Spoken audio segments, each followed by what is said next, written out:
Hampir semua luxury fashion brand kenamaan dunia, khususnya yang berasal dari Eropa, kini mengandalkan wajah idol dan selebritas Asia, khususnya dari Korea Selatan, yang tujuannya tak lain dan tak bukan pastinya untuk mempromosikan brandnya. Ada Kai EXO yang menjadi global ambassador dari Gucci. Baru-baru ini Jun Ji Hyun atau juga dikenal dengan nama Gianna Jung telah ditunjuk sebagai wajah baru dari brand asal Inggris Burberry. Dan bahkan ada Blackpink yang menjadi girl group paling berpengaruh saat ini yang berhasil menorehkan sejarah di mana semua membernya berhasil menduduki posisi global ambassador. Mulai dari Lisa dengan Celine dan Bulgari, Rosé dengan Saint Laurent dan juga Tiffany & Co, Jisoo dengan Dior dan Cartier, dan Jennie dengan Chanel. Sebuah fenomena yang terbilang cukup baru khususnya untuk para selebritas asal Asia untuk dapat mewakili tak hanya luxury fashion brand tapi heritage luxury fashion brand yang notabene telah sukses berdiri selama lebih dari puluhan tahun, dimana jika menilik lebih dari 10 tahun ke belakang, kehadiran satu atau dua nama dari Asia yang bahkan hanya berpartisipasi dalam sebuah event merupakan sebuah kehormatan dan sebuah prestasi untuk dapat bekerja sama dengan brand internasional. Namun berbeda dengan masa kini di mana idola Asia begitu mendominasi. Dan mengapa bisa seperti itu? Aku akan membahasnya dalam video kali ini. Tapi sebelum itu, untuk membuat konten aku selalu gratis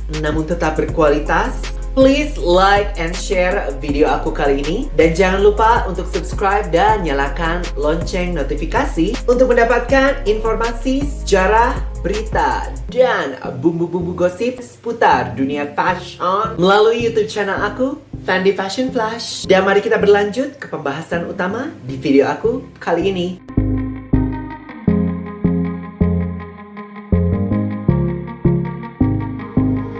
Aku yakin banyak dari kamu yang sudah mengetahui kurang lebihnya sejarah perekonomian dari negara Korea Selatan yang menurut aku sangat-sangat menakjubkan dan dapat menjadi contoh dan inspirasi. Korea Selatan yang sempat berstatus sebagai negara termiskin di dunia yang karena beberapa faktor juga diakibatkan oleh dampak dari Perang Dunia serta Perang Sipil. Namun pada pertengahan era tahun 80-an, perekonomian dari negara yang dijuluki sebagai negeri ginseng tersebut perlahan mulai tumbuh bahkan terus melonjak naik. Tak hanya dari sektor teknologi serta otomotif, dilansir dari Elite Asia, ketika Asia dilanda krisis moneter pada era tahun 90-an, Korea Selatan secara sigap langsung melindungi sektor perekonomian lokalnya dengan membatasi impor dari Jepang. Inilah masa awal di mana pemerintah Korea Selatan mulai menginvestasikan anggarannya untuk menciptakan dan menumbuhkan komoditas di bidang kebudayaan serta hiburan, di mana banyak perguruan tinggi di Korea Selatan menjadi ujung tombak dari strategi yang satu ini.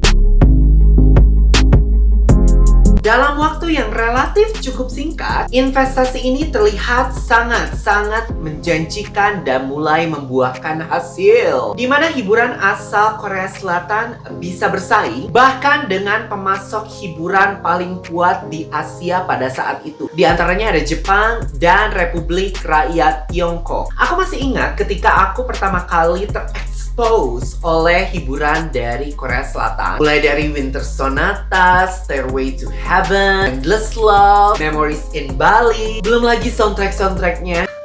Jujur aku yang saat itu masih duduk di kelas 2 atau 3 SD. Ups, ketahuan umurnya. Masih belum bisa terlalu membedakan para serta bahasa dari Korea Selatan. But literally, kalau untuk generasi aku, pecahnya budaya K-pop di Indonesia pada saat itu dipegang oleh Song Hye Kyo dan juga Wonbi. Lalu juga ada Baekhyun, Boa, Jang Nara. Ayo, ada yang merasa seangkatan? Gak usah pura-pura gak tahu ya. Dan sejak saat itu terus berevolusi hingga masa sekarang ini dengan jumlah dan variasi genre hiburan yang sudah terasa normal berada di sekeliling kita.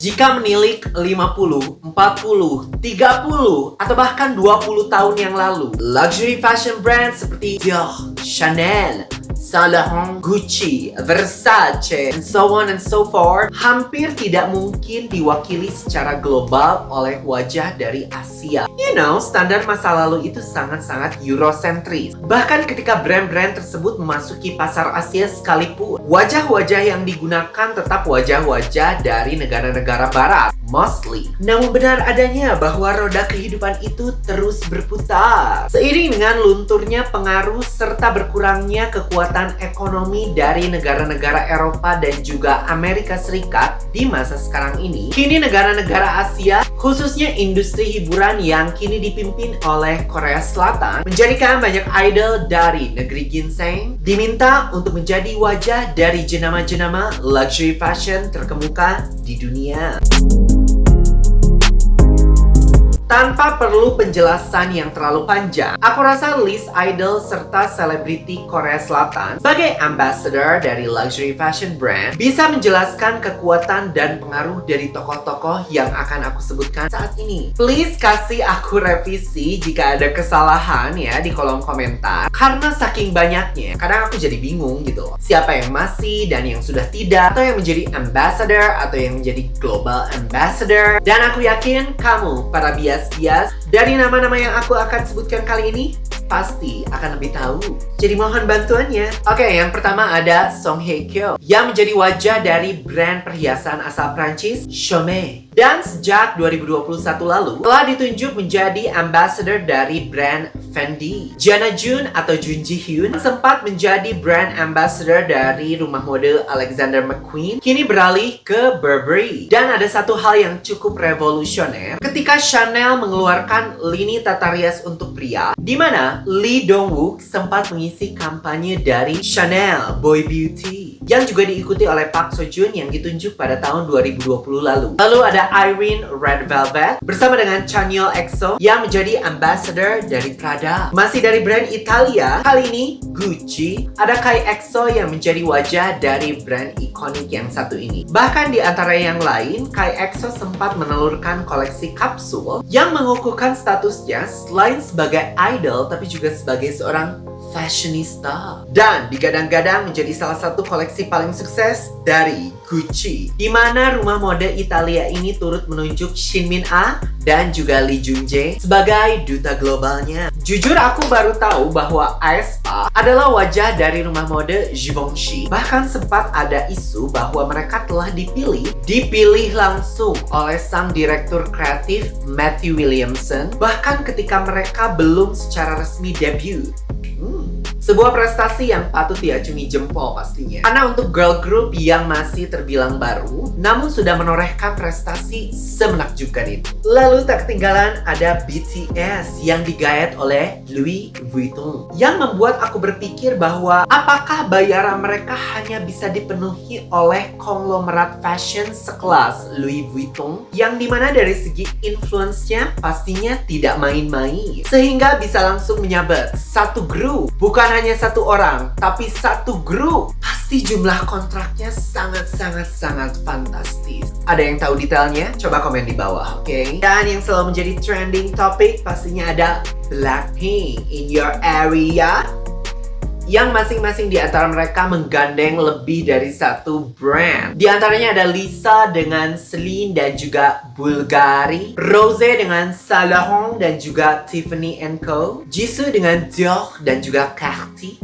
dan Jennie dengan Chanel. Dan kalau tidak salah, Jennie juga menjadi wajah dari Calvin Klein. Ya nggak sih? Dan tak ketinggalan ada nama sang senior, yaitu adalah G-Dragon yang menjadi ambassador dari Chanel sejak tahun 2017. So, di antara idol dan selebriti yang aku sebutkan barusan, adakah yang menjadi jagoanmu?